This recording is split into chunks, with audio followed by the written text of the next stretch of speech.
దేశ కీర్తి ప్రతిష్టలను ధరణితల నల్లు చెరుగులా చాటి చెప్తోన్న భారతమాత ముద్దు బిడ్డ, అసాధారణ ప్రతిభావంతులు భారతదేశ ప్రధానమంత్రి శ్రీ నరేంద్ర మోదీ గారికి స్వాగతం పలుకుతున్నారు ఆంధ్రప్రదేశ్ రాష్ట్ర ముఖ్యమంత్రి వర్యులు శ్రీ వైఎస్ జగన్మోహన్ రెడ్డి గారు, ఆంధ్రప్రదేశ్ రాష్ట్ర గవర్నర్ శ్రీ విశ్వభూషణ్ హరిచందన్ గారు. గౌరవనీయులైన ప్రధానమంత్రి వర్యులు అనేక మంది ఎంపీలను తదితర అతిథులను పలకరిస్తూ ముందుకు కొనసాగుతున్నారు.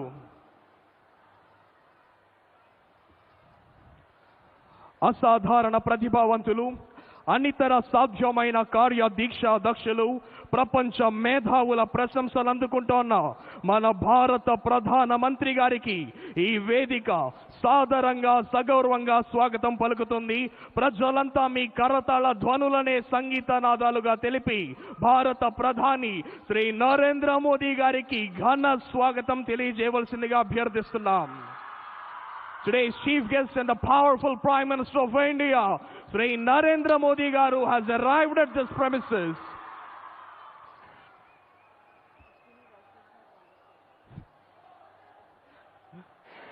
కేంద్ర రైల్వే మరియు సమాచార సాంకేతిక శాఖ మంత్రులు శ్రీ అశ్విని వైష్ణవ్ గారు వేదికను అలంకరించారు. వారికి హార్దిక స్వాగతం తెలియజేస్తున్నాం.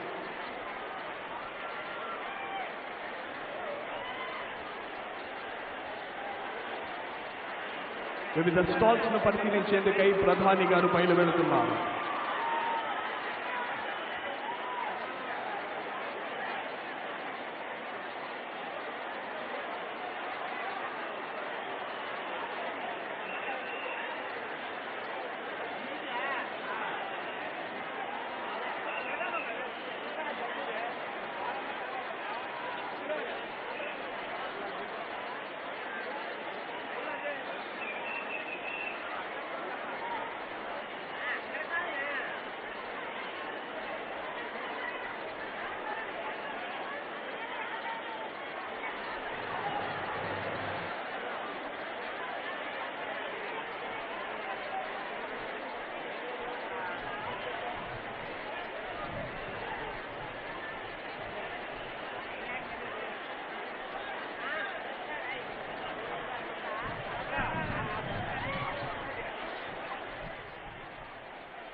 జీలేన్, రాయ్పూర్, విశాఖపట్నం ఎకనామిక్ కారిడార్స్, ఆంధ్ర, ఒడిశా, ఛత్తీస్గఢ్ పోర్షన్లను పరిశీలించిన అనంతరం ఈనాటి కార్యక్రమ ముఖ్య అతిథి భారతదేశపు ప్రధానమంత్రి వర్యులు శ్రీ నరేంద్ర మోదీ గారు వేదికను అలంకరించనున్నారు. ఇది సాధ్యమేనా? ఎప్పటికీ అసాధ్యం అనుకుంటున్న పనుల్ని సుసాధ్యం చేపించి చూసిన దీశాలి భారత ప్రధాని దేశ కీర్తి ప్రతిష్టలను ధరణితల నలు చెరుగులా వ్యాపింపజేస్తున్న భారతమాత ముద్దుబిడ్డ భారతదేశపు ప్రధానమంత్రి వర్యులు శ్రీ నరేంద్ర మోదీ గారు మరికొద్ది క్షణాలలోనే వేదికను అలంకరించనున్నారు. భారత ప్రధాని అసాధారణ ప్రతిభావంతులు శ్రీ నరేంద్ర మోదీ గారు ఈ ప్రాంగణంలోకి విచ్చేశారు. వారి వెంట ఆంధ్రప్రదేశ్ రాష్ట్ర ముఖ్యమంత్రి వర్యులు శ్రీ వైఎస్ జగన్మోహన్ రెడ్డి గారు, ఆంధ్రప్రదేశ్ రాష్ట్ర గవర్నర్ శ్రీ బిశ్వభూషణ్ హరిచంద్ర గారు, అదేవిధంగా యూనియన్ మినిస్టర్ శ్రీ అశ్విని మిశ్రా గారు ఈ ప్రాంగణంలోకి విచ్చేశారు. భారత ప్రధాని అసాధారణ ప్రతిభావంతులు దేశ కీర్తి ప్రతిష్టలను చాటి చెప్తున్న నరేంద్ర మోదీ గారు ఈ ప్రాంగణంలోకి విచ్చేశారు.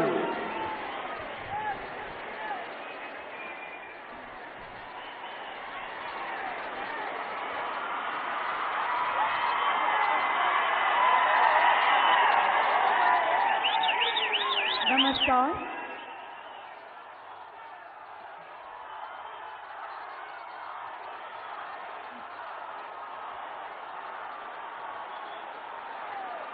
नमस्कार। जनमानस के सपनों को सच का प्रकाश देने वाले, हिंदुस्तान को सर्वोच्च शिखर पर ले जाने के लिए प्रतिबद्ध राष्ट्रीय स्वाभिमान के प्रतीक माननीय प्रधानमंत्री माननीय श्री नरेंद्र मोदी जी के आगमन से हम सब गौरवान्वित हैं।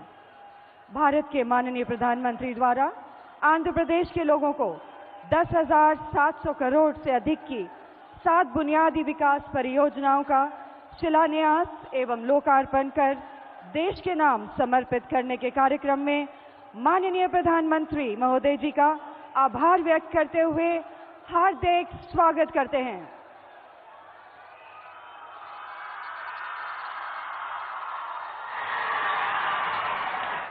मंच पर आसीन गणमान्य अतिथिगण, श्री बिश्वभूषण हरिचंदन जी आंध्र प्रदेश के माननीय राज्यपाल, श्री वाईएस जगनमोहन रेड्डी जी आंध्र प्रदेश के माननीय मुख्यमंत्री,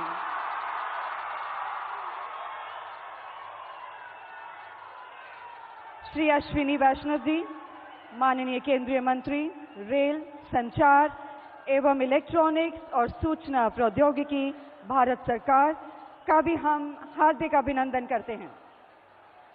एवं विशाखापट्टनम के इस गौरवशाली शहर में उपस्थित सभी वरिष्ठ अधिकारीगण और अतिथिगण का हर्षित भाव से हार्दिक स्वागत है। आजादी के इस अमृत काल में भारत देश एक ऐसी स्वर्णिम गाथा लिख रहा है जो विकसित भारत के स्वप्न को साकार करेगी और देश में तेजी से आगे बढ़ रहे शहरों में विशाखापट्टनम यानी सिटी ऑफ डेस्टिनी का नाम भी शामिल है। माननीय प्रधानमंत्री जी के नेतृत्व में आस को आधार और उम्मीद को साकार करने का जो कार्यक्रम पिछले 8 वर्षों से चल रहा है, आज का यह समारोह उसी प्रगति की ओर एक और पहल है। आज के इस भव्य समारोह में भारत के माननीय प्रधानमंत्री जी के दिशा निर्देश में उनकी गरिमामयी उपस्थिति में कई वर्षों की लंबी प्रतीक्षा के बाद विशाखापट्टनम के वासियों का सपना साकार होने जा रहा है और आज का दिन विशाखापट्टनम की विकास की यात्रा में एक बहुत ही अहम दिन है और विशाखापट्टनम के इतिहास में यह स्वर्णिम दिन स्मरणीय हमेशा रहेगा और यह हमारे लिए बहुत ही सौभाग्य का क्षण है जब हम सब इस विकास के साक्षी बने हैं। प्रगति के इस नए आरंभ के लिए आप सभी को हार्दिक शुभकामनाएं। इस प्रतिम अवसर पर आभार स्वरूप विशाखापट्टनम के वासियों की ओर से निवेदन है आंध्र प्रदेश के माननीय मुख्यमंत्री श्री वाईएस जगनमोहन रेड्डी जी से कि वे स्मृति चिन्ह एवं शॉल भेंट कर माननीय प्रधानमंत्री जी का औपचारिक रूप से स्वागत और सम्मान करें।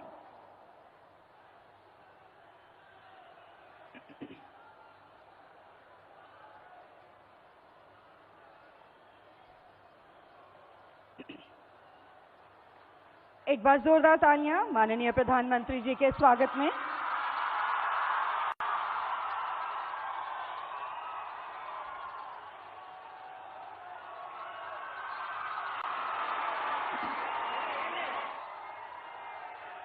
माननीय मुख्यमंत्री जी से निवेदन है एक स्मृति चिन्ह भेंट कर माननीय प्रधानमंत्री जी का स्वागत और सम्मान करें।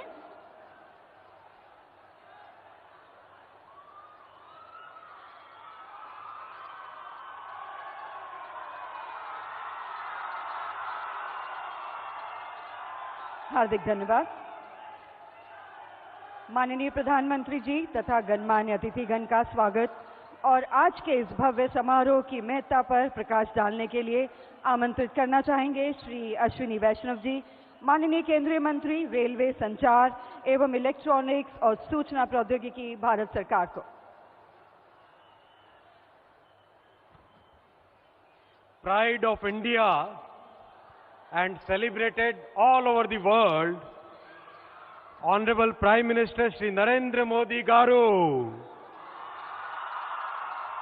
Honorable Governor Shri Vishwa Bhushan Harichandan Garu, Honorable Chief Minister Young and Dynamic Shri Y.S. Jagan Mohan Reddy Garu, brothers and sisters, Andariki Namaskaramulu. On this auspicious occasion, I welcome all the honorable dignitaries to Visakhapatnam, the city of destiny. India is going through a phenomenal transformation under Prime Minister Shri Narendra Modi ji's visionary leadership. Every sector is changing. We are able to navigate very difficult global scenario only because of Honorable Prime Minister's clarity of vision. Let's take the example of railways. In the past 8 years, Honorable Prime Minister Shri Narendra Modi ji has totally transformed Indian Railways. And throughout this journey, he has kept the poorest, the most vulnerable and the marginalized sections at the center of policy making. Clean platforms, easily accessible facilities, good quality trains, Divyang-friendly designs, solar roofs, all form a part of Prime Minister's vision. Railway stations, a classic case is redevelopment of railway stations. Honorable Prime Minister has given the vision that all the railway stations will become world-class facilities. They will become the cultural and commercial hubs of the city.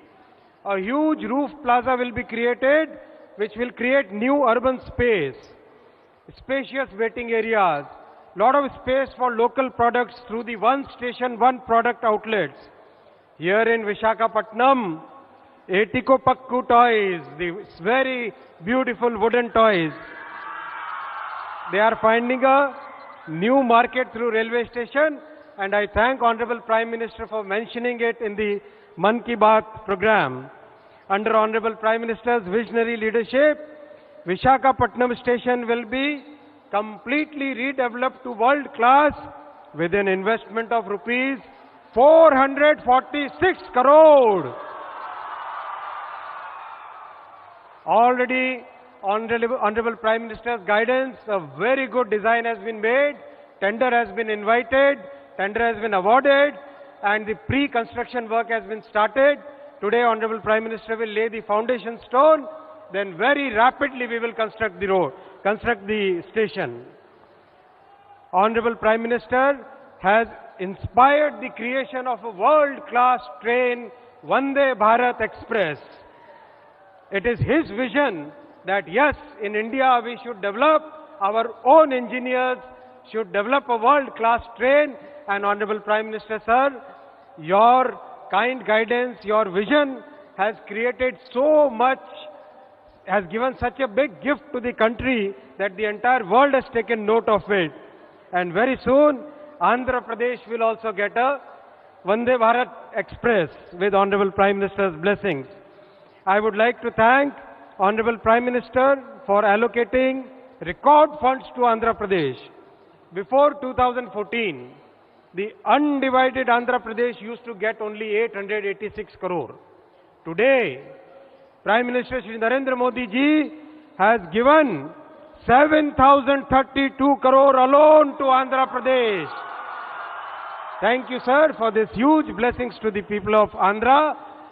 This is reflected in the fast pace of construction of new lines, gauge conversion, doubling, all the projects. I would like to give special thanks to Prime Minister Garu for sanctioning telecom towers to connect 4,668 villages. With this, each and every remote village of Andhra will get world-class mobile connectivity, whether it is new station, new airports, new trains, economic corridors, new telecom towers, India defense production. India is witnessing a transformation under Prime Minister's leadership. Let us all contribute to this journey. Andariki dhanyavadaramulu. Thank you. Jai Hind. हार्दिक धन्यवाद।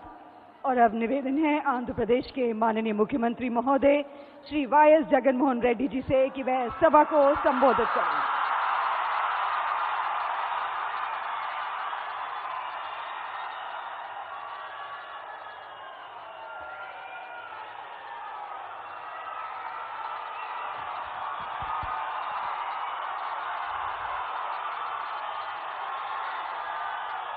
దేశ ప్రగతి రథసారథి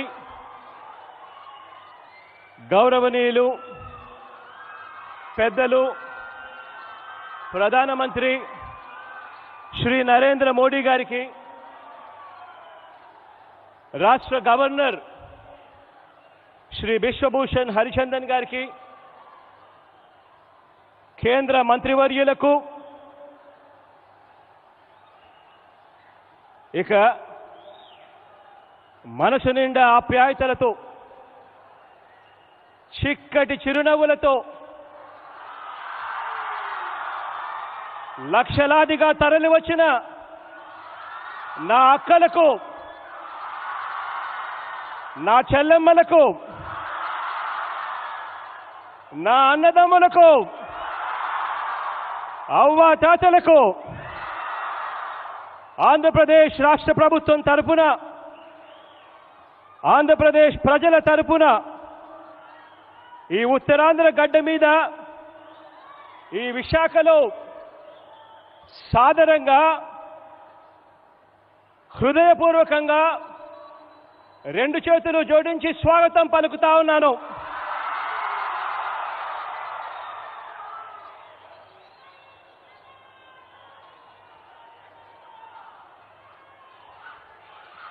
ఈరోజు చారిత్రక Andhra university ప్రాంగణంలో ఒకవైపు సముద్రం కనిపిస్తూ ఉంది, మరోవైపు జన సముద్రం కనిపిస్తూ ఉంది. ఈవేళ ఇక్కడ కార్తీక పౌర్ణమి వేళ ఎగసిపడిన సముద్రపు కెరటాలకు మించి ఈ రోజున జనకెరటం ఇక్కడ ఊవెత్తున ఎగసిపడుతూ కనిపిస్తూ ఉంది. ఈరోజు ఇక్కడ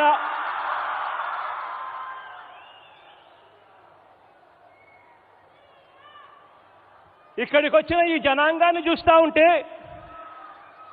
ప్రజా కవి, శ్రీకాకుళం వాసి, గాయకుడు వంగపండు చెప్పినట్టుగా, వంగపండు పాడినట్టుగా తన మాటలు గుర్తుకొస్తా ఉన్నాయి. ఏం పిల్లడో వెళ్దాం వస్తావా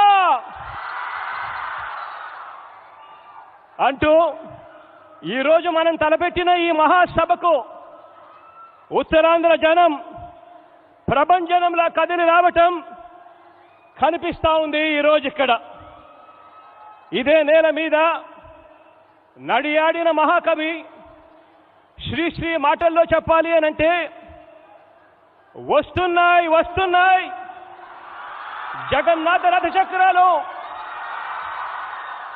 అంటూ కదిలి వస్తూ కనిపించే లక్షల జన సందోహం ఈరోజు మన ఎదుట ఇక్కడ కనిపిస్తా ఉన్నాయి. ఈరోజు దేశమంటే మట్టి కాదోయ్, దేశమంటే మనుషులోయ్, అన్న మన విజయనగరం వాసి మహాకవి గురుజాడ మాటలు మనందరికీ కూడా కర్తవ్య బోధ చేస్తున్నాయి. ప్రజల అభిమానంతో పాటు వారి ఆకాంక్షలకు ఈ జనం, ఇక్కడికి వచ్చిన ఈ జనసాగరం అద్దం పడుతూ ఉంది. దాదాపుగా 10,742 కోట్ల రూపాయలు ఖర్చయ్యే అభివృద్ధి కార్యక్రమాలకు గౌరవ ప్రధానమంత్రి శ్రీ నరేంద్ర మోడీ గారు తన చేతుల మీదుగా శంకుస్థాపనలు, ప్రారంభోత్సవాలు చేస్తున్నందుకు ఈ అశేష జనవాహిని తరపున, రాష్ట్ర ప్రజలందరి తరపున నిండు మనసుతో కృతజ్ఞతలు తెలుపుకుంటా ఉన్నాను శ్రీ నరేంద్ర మోడీ గారికి. సార్, ప్రజల ప్రభుత్వంగా గడిచిన 3.5 సంవత్సరాలలో ఈ రాష్ట్రంలో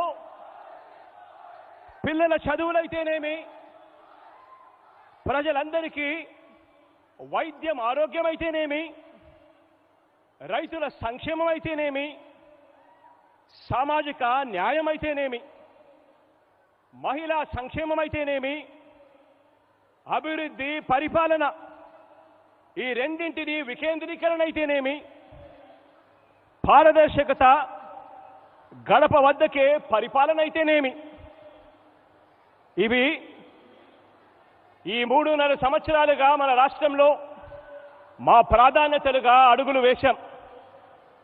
సార్, ఒక రాష్ట్రంగా ఆంధ్రప్రదేశ్ నిలదొక్కుకోవడము అని అంటే ఈ రాష్ట్రంలోని ప్రతి గ్రామము, ప్రతి ఇంట, ప్రతి ఒక్క కుటుంబం నిలదొక్కుకోవడం అని నమ్మి ఇంటింట ఆత్మవిశ్వాసాన్ని నింపడానికి మా ఆర్థిక వనరుల్లో ప్రతి రూపాయి కూడా సద్వినియోగం చేశాం సార్.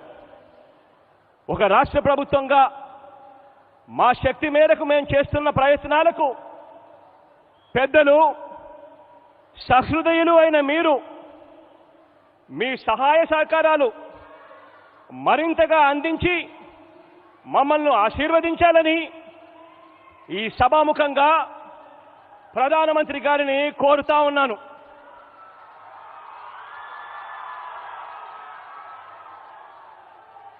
ఎనిమిదేళ్ల క్రితం తనకు తగిలిన అతిపెద్ద గాయం నుంచి మా రాష్ట్రం ఆంధ్రప్రదేశ్ ఇంకా కోలుకోలేదు సార్. మా గాయాలు మానేలా మా రాష్ట్రం జాతీయ స్రవంతితో పాటు అభివృద్ధి చెందడానికి వీలుగా మీరు సహృదయంతో, విశాల హృదయంతో చేసే ప్రతి ఒక్క సహాయం, మీరు మా రాష్ట్రానికి ప్రత్యేకంగా ఇచ్చే ప్రతి సంస్థ, మీరు మా రాష్ట్రానికి అదనంగా ఇచ్చే ప్రతి రూపాయి మా రాష్ట్ర పునర్నిర్మాణానికి గొప్పగా ఉపయోగపడుతుందని ఈ సందర్భంగా మనవి చేస్తా ఉన్నాను సార్. సార్, మీరు మా రాష్ట్రం కోసం, మా ప్రజల కోసం చేసే ఏ మంచైనా కూడా ఈ రాష్ట్రం, ఈ ప్రజానికం ఎప్పటికీ కూడా గుర్తు పెట్టుకుంటుంది అని చెప్పి మనవి చేస్తా ఉన్నాను. అలాగే ఇక్కడ ఇంకొక విషయం కూడా చెప్పాలి సార్. కేంద్ర ప్రభుత్వంతో, ప్రత్యేకంగా మీతో మా అనుబంధం పార్టీలకు, రాజకీయాలకు అతీతం. మా రాష్ట్ర ప్రయోజనాలు తప్ప మాకు మరో ఎజెండా లేదు, ఉండదు, ఉండబోదు సార్.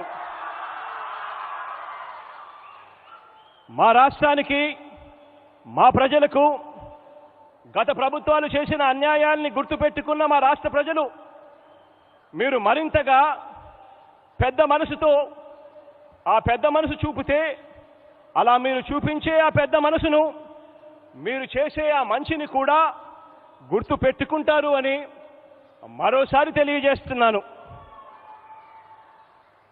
సార్, ఈ రాష్ట్ర ప్రజలందరి తరపున రాష్ట్ర అభివృద్ధి దృష్ట్యా, రాష్ట్ర శ్రేయస్సు దృష్ట్యా ఇవాళ కానివ్వండి, ఇంతకు ముందు పలు సందర్భాలలో కానివ్వండి, విభజన సంబంధించిన హామీల దగ్గర నుంచి, పోలవరం నుంచి ప్రత్యేక హోదా వరకు, విశాఖపట్నం స్టీల్ ప్లాంట్ నుంచి రైల్వే జోన్ వరకు,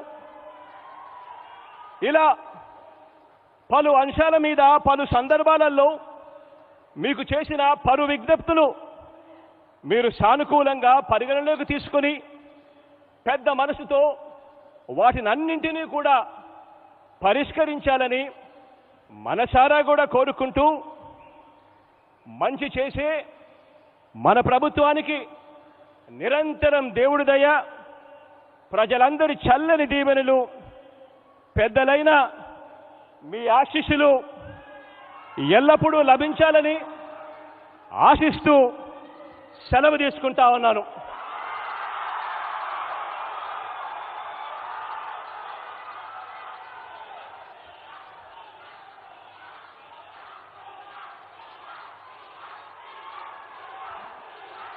माननीय मुख्यमंत्री महोदय जी का हार्दिक धन्यवाद। माननीय प्रधानमंत्री जी के नेतृत्व में भारत सरकार के अथक प्रयासों से आज इस शुभ अवसर पर कई विकास परियोजनाओं का माननीय प्रधानमंत्री जी द्वारा शुभारंभ करने का अवसर प्राप्त हुआ है। माननीय प्रधानमंत्री महोदय जी से सविनय निवेदन है कि आप अपने शुभ हस्तों से रिमोट का बटन दबाकर 5 विकास परियोजनाओं का शिलान्यास एवं ONGC और NHAI की परियोजनाओं का लोकार्पण कर इन्हें देश के नाम समर्पित करें। विशाखापट्टनम मत्स्य हार्बर के आधुनिकीकरण एवं उन्नयन कार्य का शिलान्यास हो रहा है, जिससे मछुआरों का आर्थिक सबलीकरण होगा। राष्ट्रीय राजमार्ग 130 CD के रायपुर विशाखापट्टनम आर्थिक गलियारे का ग्रीनफील्ड में 6 लेनीकरण, जिससे सुगम यातायात सहित क्षेत्र की सामाजिक एवं आर्थिक प्रगति को बढ़ावा। राष्ट्रीय राजमार्ग 516C के कॉन्वेंट जंक्शन से शीला नगर जंक्शन तक का 6 लेनीकरण एवं विशाखापट्टनम बंदरगाह कनेक्टिविटी के लिए अतिरिक्त 4 लेन समर्पित पोर्ट रोड के कार्य का शिलान्यास हो रहा है। विशाखापट्टनम रेलवे स्टेशन का पुनर्विकास कार्य का शिलान्यास हो रहा है, जिससे यात्रियों को मिलेंगी विश्व स्तरीय सुविधाएं। गेल की 745 किलोमीटर श्रीकाकुलम अंगुल प्राकृतिक गैस पाइपलाइन के निर्माण कार्य का शिलान्यास हो रहा है, जिससे आंध्र प्रदेश एवं ओडिशा को स्वच्छ तथा पर्यावरण अनुकूल ईंधन की सुविधा प्राप्त होगी। राष्ट्रीय राजमार्ग 326A के नरसन्नपेटा से पाथापट्टनम खंड का 2 लेन पेव्ड शोल्डर सहित का पुनर्वास और उन्नयन, श्रीकाकुलम गजपति कॉरिडोर का लोकार्पण हो रहा है, जिससे स्थानीय उत्पादों के और अधिक व्यापार एवं स्थानीय युवाओं के लिए रोजगार के नए अवसरों का सृजन होगा। ONGC के KGDWN 98/2 डीप वाटर ब्लॉक की ओडलार व्यू स्थित यू फील्ड अभितट फैसिलिटीज का लोकार्पण हो रहा है, जिससे देश की ऊर्जा सुरक्षा को बढ़ावा मिल रहा है। हार्दिक धन्यवाद। और अब प्रस्तुत है भारत के माननीय प्रधानमंत्री जी द्वारा शुभारंभ की गई परियोजनाओं पर एक लघु फिल्म।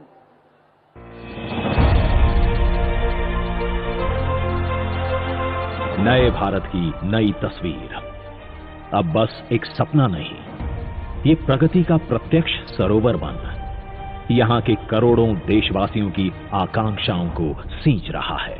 आज मैं गर्व के साथ कहता हूं, 125 करोड़ हिंदुस्तानी नई आशा, उमंग और आकांक्षाओं से भरे हुए, और इसके कारण मुझे लगता है कि मेरा देश नई ऊंचाइयों को पार करके रहेगा, सपनों को साकार करके रहेगा। ये भव्य सरोवर फैलते फैलते आज हमें ले आया है विशाखापट्टनम।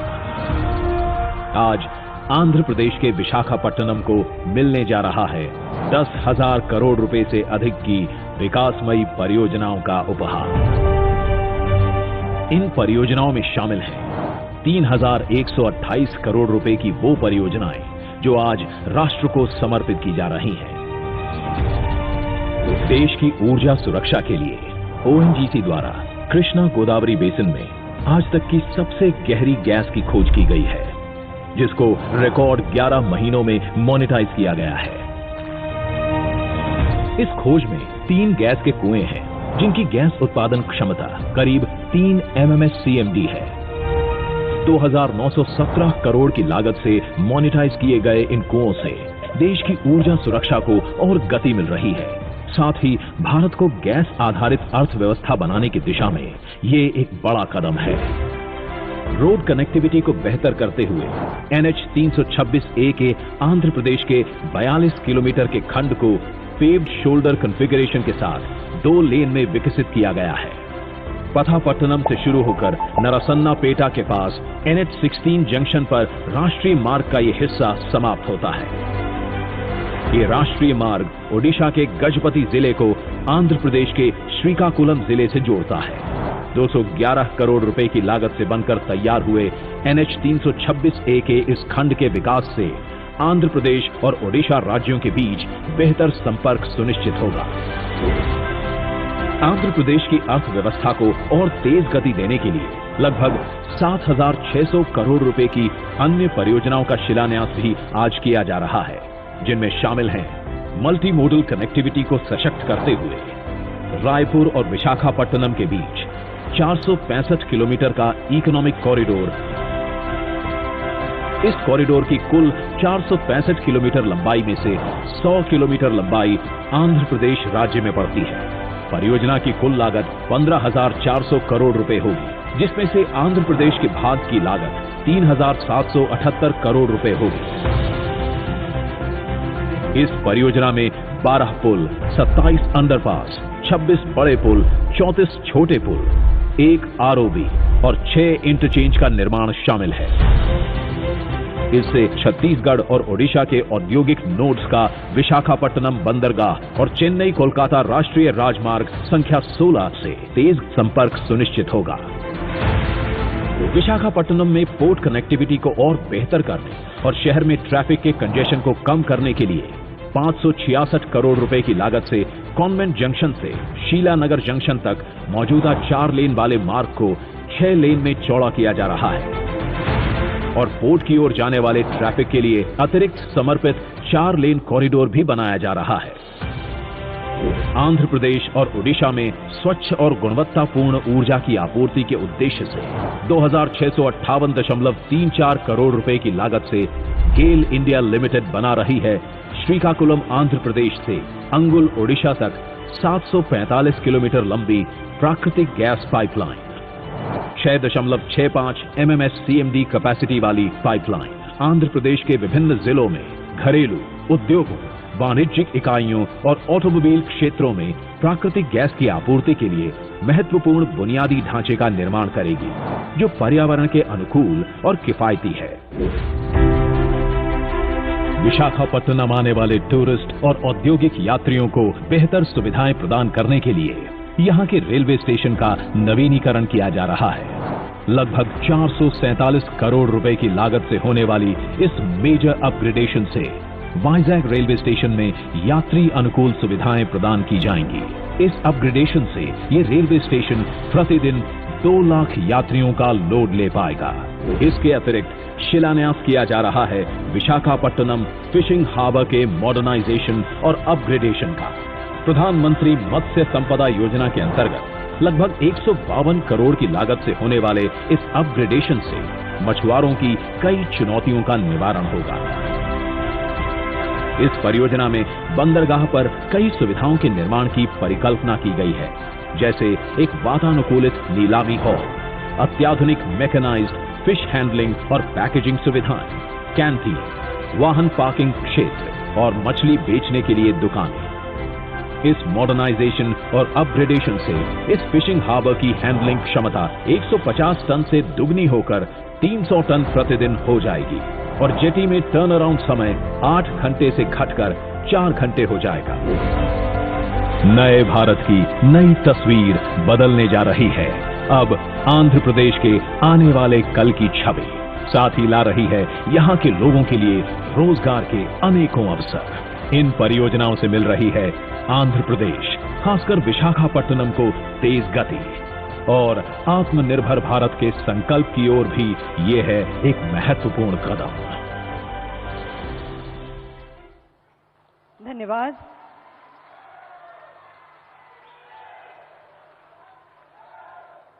इन ऐतिहासिक क्षणों को अपनी मौजूदगी से गौरवशाली बनाने के लिए भारत के माननीय प्रधानमंत्री माननीय श्री नरेंद्र मोदी जी का आभार व्यक्त करते हुए निवेदन करना चाहेंगे कि आप अपने प्रेरणात्मक संदेश के साथ हम सबका मार्गदर्शन करें। और एक बार जोरदार तालियां माननीय प्रधानमंत्री जी के स्वागत में।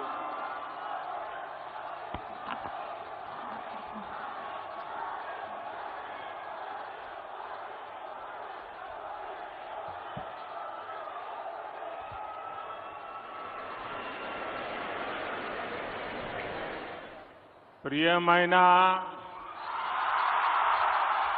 సోదరి సోదరులారా नमस्कारम। आंध्र प्रदेश के गवर्नर श्री विश्वभूषण जी, मुख्यमंत्री भाई जगन मोहन रेड्डी जी, मंत्रिमंडल में मेरे सहयोगी अश्विनी वैष्णव जी, यहां उपस्थित अन्य महानुभाव और आंध्र प्रदेश के मेरे प्यारे भाई और बहनों, ఆంధ్రప్రదేశ్ గవర్నర్ శ్రీ హరిచందన్ విశ్వభూషణ్ గారికి, ముఖ్యమంత్రి శ్రీ జగన్మోహన్ రెడ్డి గారికి, కేంద్ర ప్రభుత్వంలో నా సహచర మంత్రి శ్రీ అశ్విని వైష్ణవ్ గారికి, అలాగే ఇక్కడ ఉపస్థితులైన అందరూ మహానుభావులకి మరియు ఆంధ్రప్రదేశ్ సోదరి సోదరులందరికీ నమస్కారం। कुछ महीने पहले ही मुझे विप्लव विरुडू अल्लूरू सीताराम राजू जी की 125वीं जन्म जयंती के कार्यक्रम में आप सबके बीच आने का सौभाग्य मिला था। కొన్ని నెలల ముందు నేను విప్లవ వీరుడు అల్లూరి సీతారామరాజు 120వ జన్మ జయంతికి వచ్చే సౌభాగ్యం కలిగింది। आज एक बार फिर मैं एक ऐसे अवसर पर आंध्र की धरती पर आया हूं जो आंध्र प्रदेश और विशाखापट्टनम के लिए बहुत बड़ा दिन है। ఇటువంటి ఇంకో అవకాశం ఆంధ్ర ప్రాంతానికి వచ్చింది। ఇది ఆంధ్రప్రదేశ్ మరియు విశాఖపట్నానికి గొప్ప దినం। विशाखापट्टनम भारत का एक विशेष पट्टनम है। ये शहर बहुत खास है। यहां हमेशा से व्यापार की समृद्ध परंपरा रही है। విశాఖపట్నం భారతదేశం యొక్క ఒక ప్రముఖ నగరం। ఇది ఒక ప్రత్యేకమైన నగరం। ఇక్కడ ఎప్పుడూ వ్యాపారం సమృద్ధిగా జరిగే పరంపర ఉంది। विशाखापट्टनम प्राचीन भारत का एक महत्वपूर्ण पोर्ट था। हजारों वर्ष पहले भी इस पोर्ट के जरिए पश्चिमी एशिया और रोम तक व्यापार होता था और आज भी विशाखापट्टनम भारत के व्यापार का केंद्र बिंदु बना हुआ है। విశాఖపట్నం ప్రాచీన భారతదేశం యొక్క ప్రముఖ ఓడరేవు। ఈ ఓడరేవు ద్వారా 1000 ఏళ్ల క్రితం నుండి పశ్చిమాసియా రోమ్ వరకు వ్యాపారం జరుగుతూ ఉండేది। నేడు కూడా విశాఖపట్నం భారతదేశం యొక్క వ్యాపారానికి ముఖ్య కేంద్ర బిందువు। 10,000 करोड़ रुपए से अधिक के प्रोजेक्ट का लोकार्पण और शिलान्यास आंध्र प्रदेश और विशाखापट्टनम की आकांक्षाओं को पूरा करने का एक माध्यम बनेगी। 10,000 కోట్ల ప్రాజెక్టులు దేశానికి అంకితం మరియు శంకుస్థాపన చేసే ఆంధ్రప్రదేశ్ మరియు విశాఖపట్నం ప్రజల ఆకాంక్షల్ని పూర్తి చేసే మాధ్యంగా ఉంటుంది। ये योजनाएं इंफ्रास्ट्रक्चर से लेकर ईज ऑफ लिविंग और आत्मनिर्भर भारत तक कई नए आयाम खोलेगी विकास को नई ऊंचाई पर ले जाएगी। मैं इसके लिए आंध्र प्रदेश के सभी निवासियों को हृदय से बहुत बहुत बधाई देता हूं। ఈ పథకాలు మౌలిక సదుపాయాల వల్ల సులభతర జీవితానికి, స్వయం సమృద్ధి భారత సాకారానికి అనేక అవకాశాలు కల్పిస్తుంది. ఇది అభివృద్ధి యొక్క కొత్త శిఖరాలు చేరుకోవడానికి తోడ్పాటు అందిస్తుంది. నేను ఇందుకోసం ఆంధ్రప్రదేశ్లో నివాసం ఉంటున్న అందరికీ హృదయపూర్వక అభినందనలు తెలుపుతున్నాను. मैं इस अवसर पर हमारे देश के पूर्व उपराष्ट्रपति श्री वेंकैया नायडू गारू का भी और श्री हरिबाबू का भी धन्यवाद करना चाहता हूं। वो जब भी मिलते हैं तो आंध्र के विकास के बारे में हमारी काफी बातें होती हैं। आंध्र के लिए उनका प्यार और समर्पण अतुलनीय है। నేను ఈ సందర్భంగా మన దేశ మాజీ ఉపరాష్ట్రపతి శ్రీ వెంకయ్య నాయుడు గారికి, హరిబాబు గారికి ధన్యవాదాలు తెలియజేస్తున్నాను. వాళ్ళు ఎప్పుడు నన్ను కలిసినా ఆంధ్ర ప్రాంతం యొక్క అభివృద్ధి, వికాసం గురించే మాట్లాడుతుండేవారు. ఆంధ్ర ప్రాంత ప్రజల పట్ల వాళ్ళకి ప్రేమ, అంకిత భావం కొలమానం లేనిది.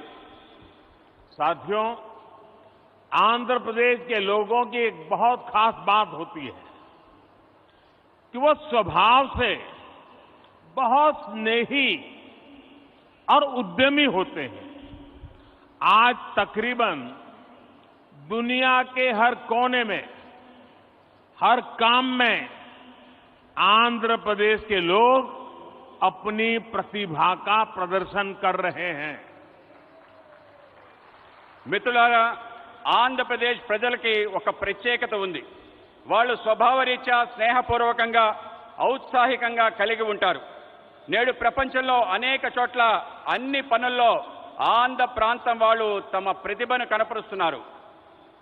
बात चाहे एजुकेशन की हो या एंटरप्राइज की, टेक्नोलॉजी की हो या मेडिकल प्रोफेशन की, हर क्षेत्र में आंध्र प्रदेश के लोगों ने अपनी विशिष्ट पहचान बनाई है।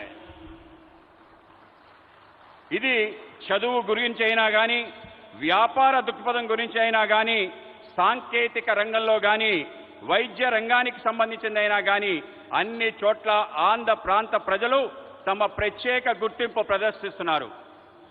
ये पहचान सिर्फ प्रोफेशनल क्वालिटी की वजह से ही नहीं बनी, बल्कि ये उनके मिलनसार व्यवहार की वजह से बनी है।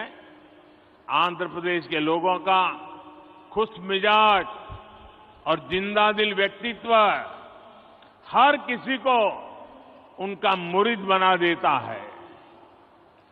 ఈ గుర్తింపు వృత్తిపరమైన లక్షణాల కారణంగా కాక వాళ్ళ యొక్క కలుపు కోరుతనం కారణంగా ఏర్పడింది. ఆంధ్రప్రదేశ్ ప్రజల యొక్క ఉల్లాసవంతమైన, ఉన్నతమైన వ్యక్తిత్వం వాళ్ళని అలా మెచ్చుకునేలా చేస్తుంది. तेलुगु भाषी लोग हमेशा बेहतर की तलाश में रहते हैं और हमेशा बेहतर करने की कोशिश करते रहते हैं। मुझे खुशी है कि आज यहां जिन विकास परियोजनाओं का शिलान्यास और लोकार्पण हुआ है, वो भी आंध्र प्रदेश में प्रगति की गति को और बेहतर करेगी। తెలుగు ప్రజలు ఎప్పుడు కూడా అందరి బాగు కోసం వెతుకుతూ ఉంటారు, అలాగే బాగు చేయడం కోసం కృషి చేస్తుంటారు. నాకు చాలా సంతోషంగా ఉంది. ఈరోజు అభివృద్ధి కార్యక్రమాల యొక్క శంకుస్థాపన, జాతికి అంకితం చేసిన విషయంలో ఆంధ్ర ప్రాంతం యొక్క అభివృద్ధి మెరుగుపడడానికి దోహదపడతాయని చెప్పి భావిస్తున్నాను. साथियों, आजादी के अमृत काल में देश विकसित भारत के लक्ष्य को लेकर विकास के रास्ते पर तेजी से आगे बढ़ रहा है। మిత్రులారా, మనం స్వతంత్ర దినోత్సవం యొక్క అమృత కాలంలో ఉన్నాం.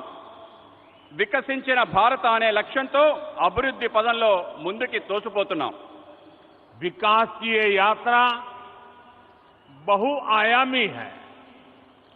इसमें सामान्य मानवी के जीवन से जुड़ी जरूरतों की चिंता भी शामिल है. इसमें सबसे बेहतर आधुनिक इंफ्रास्ट्रक्चर का निर्माण भी शामिल है. అభివృద్ధి యొక్క ఈ యాత్రలో బహుముఖమైంది. ఇందులో సామాన్య మానవుడి యొక్క ఆలోచన కూడా దాగి ఉంది. ఇందులో ప్రపంచంలో శ్రేష్టమైన ఆధునిక మౌలిక సదుపాయాలు నిర్మాణం కూడా ఉంది. आज के इस कार्यक्रम में भी इंफ्रास्ट्रक्चर पर हमारे विजन की झलक भी साफ दिख रही है. हमारा विजन है समावेशी विकास का, इंक्लूसिव ग्रोथ का.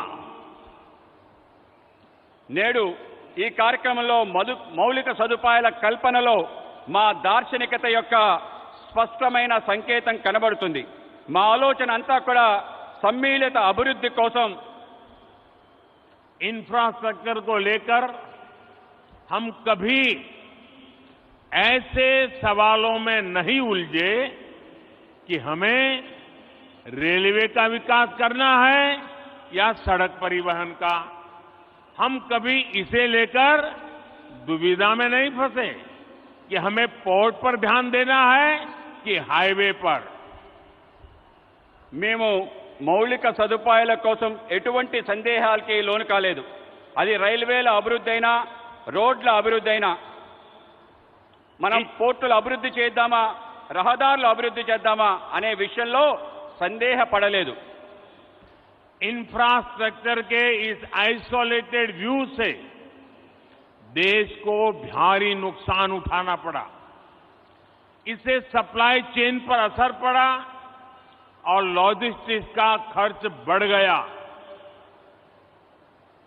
మౌలిక సదుపాయాల్లో ఇటువంటి లోపభూయిష్టమైన ఆలోచన కారణంగా దేశానికి భారీ నష్టం చవిచూసింది. మిత్రులారా, సరఫరా గొలుసు, రవాణా సౌకర్యాలు బహుముఖమైన అనుసంధానంపై ఆధారపడి ఉంటుంది. ఆ విధంగా ముందుకు వెళ్ళడానికి దోహదపడతాయి. साथियों, सप्लाई चेन और लॉजिस्टिक्स मल्टी मॉडल कनेक्टिविटी पर निर्भर करते हैं. इसलिए हमने इंफ्रास्ट्रक्चर के विकास को लेकर के नई अप्रोच अपनाई. हमने विकास के इंटीग्रेटेड व्यू को महत्व दिया. మిత్రులారా, సరఫరా గొలుసు బహుముఖమైన అనుసంధానంపై ఆధారపడి ఉంటుంది. ఇందుకోసం మేము మౌలిక సదుపాయాల కోసం ప్రత్యేకమైన ఒక కొత్త పద్ధతిని ప్రారంభించాం. మౌలిక సదుపాయాలు ఏకీకృత ఆలోచనలకు పెద్దపీట వేశాం.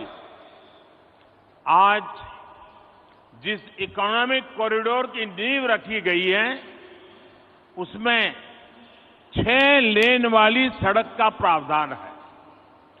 पोर्ट तक पहुंचने के लिए एक अलग सड़क भी बनाई जाएगी. एक तरफ हम विशाखापट्टनम रेलवे स्टेशन को संवार रहे हैं तो दूसरी तरफ फिशिंग हार्बर को अत्याधुनिक बना रहे हैं. నేడు ఎకనామిక్ కారిడార్ ఆర్థిక లోగుల గురించి ఆలోచిస్తున్నాము. అందులో 6 రోడ్ల సదుపాయం గురించి ఉంది. పోర్టు వరకు చేరడం కోసం ఒక ప్రత్యేకమైన రోడ్డు నిర్మాణం చేయడం జరుగుతుంది. ఒక పక్క విశాఖపట్నం రైల్వే స్టేషన్ని ఆధునీకరిస్తున్నాయి, ఇంకో పక్క మన చేపల రేవుని కూడా ఆధునీకరిస్తున్నాం. साथियों, इंफ्रास्ट्रक्चर का ये इंटीग्रेटेड व्यू पीएम गति शक्ति नेशनल मास्टर प्लान की वजह से संभव हुआ है. गति शक्ति प्लान से न सिर्फ इंफ्रास्ट्रक्चर निर्माण की रफ्तार तेज हुई है, बल्कि इससे परियोजनाओं पर लगने वाला खर्च भी कम हुआ है.